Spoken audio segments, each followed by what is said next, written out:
And now a word from the new owner of this website.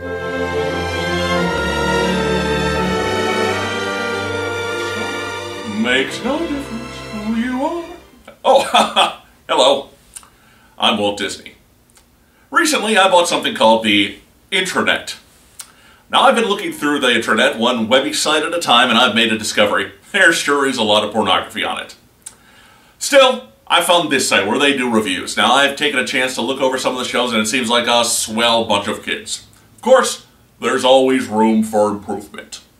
Take Mr. Nostalgia Grumpy Pants, for example. I've made some changes to his show. Think of all the joy you'll find when you leave the world behind and bid your cares goodbye. You can fly, you can fly, you can fly, you can fly, you can fly. Now, as it turns out, I also own something called Marvel Comics. Comics are those little funny books that children seem to like. And as it turns out, there's someone on this site who reviews comic books.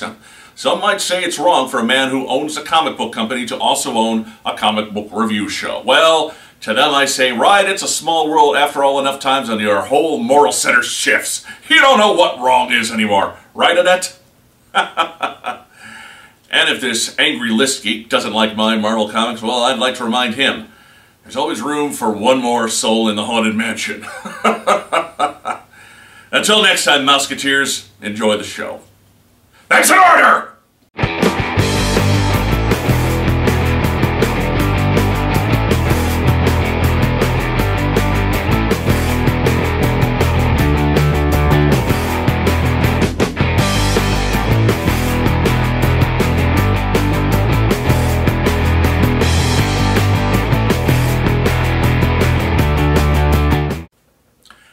Welcome back to Comic Book Issues. I'm your host, the Last Angry Geek.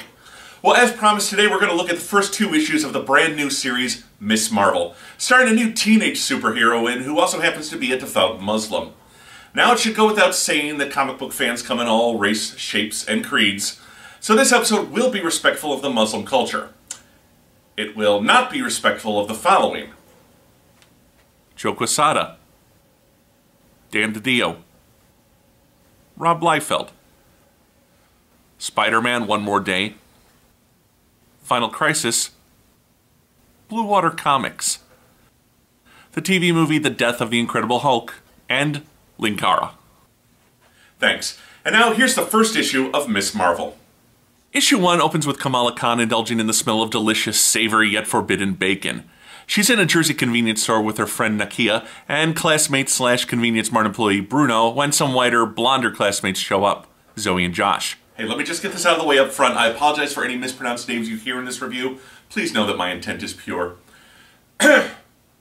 Zoe and Josh. Zoe and Joe. Zoe and Josh.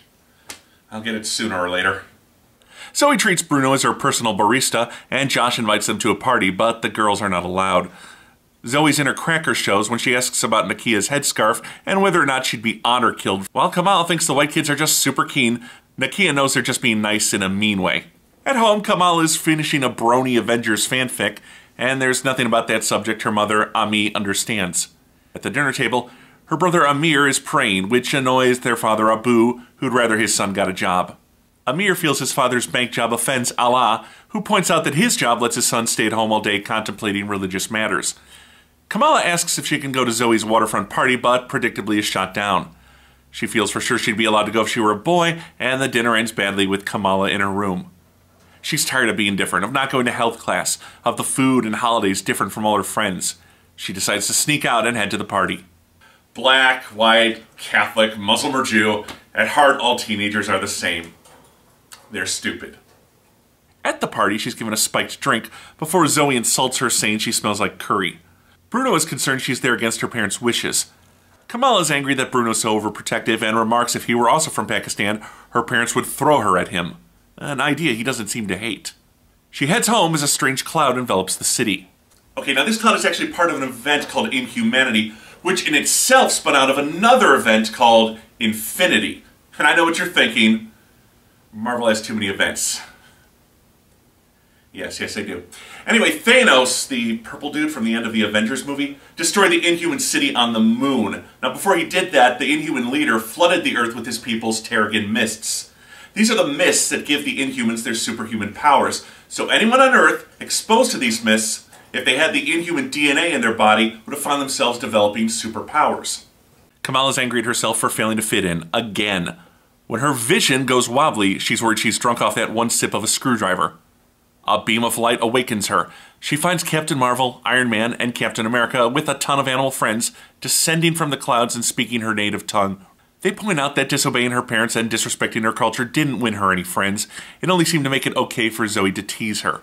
She's confused. She's from Jersey City, not Karachi. She's an American. When asked what she'd like to be, if she had a choice, Kamala says she'd be like Captain Marvel, only in her old, skimpier outfit. The Avengers wonder if she has a boot fetish, but they grant her wish.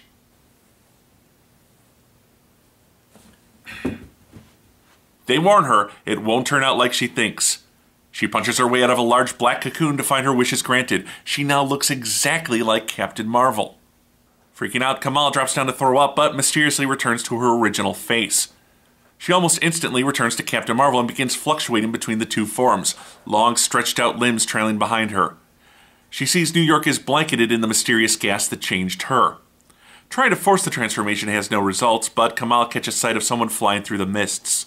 She hears Zoe and Josh coming, and her natural nervousness forces her back into Miss Marvel. Wanting to hide from the popular kids makes her physically shrink down to the point that a cockroach seems huge to her. A drunken Josh tries to dance on the wharfs with Zoe, but she ends up falling in. Realizing he's too drunk to save her, Kamala takes charge and unshrinks into Captain Marvel. Her arm grows to supersize, and she dredges Zoe out of the water. Okay, I'm confused. Is she Captain Marvel? Is she an Inhuman? With that stretching power, is she the illegitimate daughter of Mr. Fantastic? I mean, what's going on? A small group of people begin taking her picture and asking what the deal is with her arm. She runs away, eventually getting her arm to shrink. Kamala realizes the suit is a wedgie machine, but is genuinely happy that she was able to save Zoe's life. She asks for a jacket from a homeless man and hoofs it home.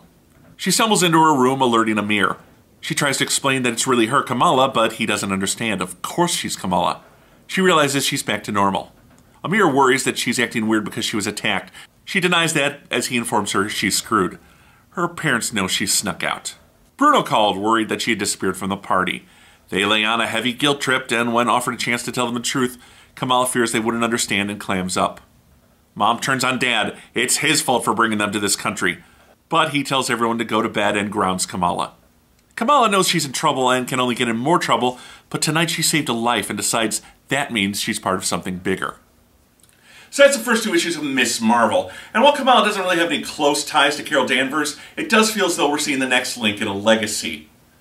So is this book a success, or is it just a poor attempt to force diversity? Let's take a closer look and find out. The biggest problem books like this face is that often the hook of the character, i.e. that the book stars a woman or someone of a different race or creed than that of the character traditionally associated with the name, becomes more important than the character herself. I had a very real fear that this character would spend all her time muttering praise Allah to herself while being harassed and called a terrorist, not unlike another recently introduced Muslim character. That this wasn't the case is mostly due to the understated writing of G. Willow Wilson, herself a Muslim. Kamala is an American teenager who finds herself surrounded by those culturally different from her family and herself. She's frustrated by being Muslim, and that frustration shows itself by a desire to fit in, something every young person goes through. The lifestyle of Pakistani immigrants and their children feels about as real as I, someone with almost no knowledge of that culture, could expect, but it's never shoved down her throat to the point of being obvious and manipulative. Kamal comes across as a wonderfully genuine character, and that's something I wish we saw more of in new characters. As for the story itself, while Kamala develops superpowers, pretty fantastic ones at that, she's not immediately forced into a confrontation with a supervillain, and that's another attempt at breaking the superhero origin mold that I liked. The villains are coming, but for now it's just a girl and her supporting cast who, by the way, are pretty well fleshed out in these first two issues. On the downside, I'm not following Inhumanity, and I initially had no idea what that fog was about.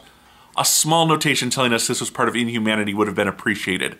I can understand a writer wanting to keep her character's origins mysterious, but when it ties into a company-wide event, all mystery has already been thrown out the window. I just don't see the point of withholding that information from the readers.